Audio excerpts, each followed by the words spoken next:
My name is Scot Ackerman, and I'm a radiation oncologist here in Jacksonville, Florida. I see lots of patients with cancer, many patients with breast cancer and prostate cancer and rectal cancers, and lots of patients with esoteric tumors, ones we don't see too often, the rare tumors, the soft tissue sarcomas and pancreatic cancers and things like that. And when patients come and see me, we frequently discuss clinical trials because that's one of the first things that we talk about, and one of the first things we think of. Do we have a clinical trial available for this patient to be enrolled in? Clinical trials are used to help decide what the best cancer treatment is. It helps us as oncologists figure out what is the best way to treat a certain cancer. Clinical trials sometimes mean a patient might get treatment A or treatment B.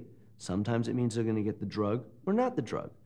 Sometimes it means that we're just evaluating the patient along the way and there's no experimental arm at all.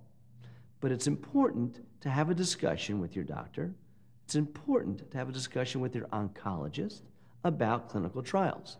Because if you are eligible for one, then we could glean information from that'll help us treat cancer patients in the future in a better and more efficient way.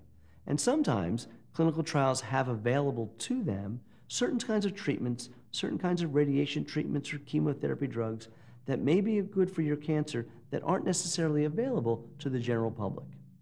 For more information on this type of cancer or any other cancers, please call Dr. Scot Ackerman at First Coast Oncology, 904-880-5522, or visit us on the web at www.firstcoastoncology.com.